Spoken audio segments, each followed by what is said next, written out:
તો ગાંધીનગર બાદ વાત વિરમગામની કરીએ તો વિરમગામમાં પણ માર્કેટ યાર્ડમાં વરસાદી વાતાવરણ જામવાના કારણે પાક નુકસાની જોવા મળી। ત્યાં પણ પાણી ભરાઈ ગયેલા દ્રશ્યો જે છે તે સામે આવ્યા। વિરમગામની સાથે અન્ય માર્કેટ યાર્ડમાં પણ પૂર્વ તૈયારીઓ કરવાની હતી, પણ પૂર્વ તૈયારીઓ ન કરાઈ અને તેના જ પગલે આ સ્થિતિ જે છે તે જોવા મળી। વિરમગામ માર્કેટ યાર્ડમાં વરસાદી પાણી જે છે તે ભરાઈ ગયા। માર્કેટ યાર્ડમાં ડાંગર, એરંડા અને ઘઉં જેવો પાક જે રાખવામાં આવ્યો હતો તે પલળી ગયો। લગભગ 20,000 મણ ડાંગર અને 5,000 મણ એરંડા અહીં પલળ્યા હતા। 2,000 મણ ઘઉં સહિતનો પાક પણ અહીં માર્કેટ યાર્ડમાં પલળ્યો હતો।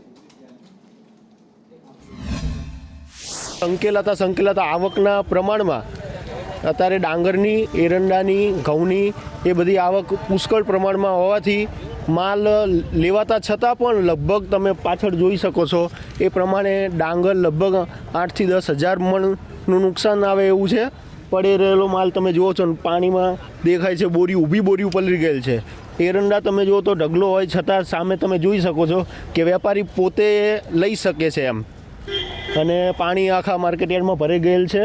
અને અત્યારે પાણી કાઢવાની વ્યવસ્થા ચાલી રહી છે અને વેપારી બધા પોતપોતાનો માલ હગે વગે થાય અને નુકસાન જેમ બને એટલું ઓછું થાય એ પ્રમાણે એ દિશામાં આગળ વધી રહ્યા છે। પીએમસીમાં પાણી અત્યારે ઘણું ભરાયેલું છે, વેપારીઓ પરેશાનીમાં છે। એક વેપારી અલ્તાફી ટ્રેડિંગ કંપનીના લગભગ 50 મણ એરંડા તણીને બહાર ગયેલા છે અને એ લોકો પોતે માલિક અત્યારે ભેગા કરી ગટરના પાણીમાં અને ભેગા કરીને કોથળા ભરે છે, સમજ્યા? આવી પરિસ્થિતિમાં છે। આ પેટે સરકાર થોડું ઘણું વળતર વેપારીઓને સહાય કરે એ માટે અગાઉ સરકારે જાહેરાત કરેલી, પણ અહીંયા આવક માલની પુષ્કળ આવક છે અને આવકની દ્રષ્ટિએ ઘણી આવક હોવાથી માલ ઘણો સગે વગે થઈ ગયેલ છે, પણ છતાં મજૂરની વ્યવસ્થા થોડીક ઓછી છે, એના હિસાબે માલ રહી ગયો છે।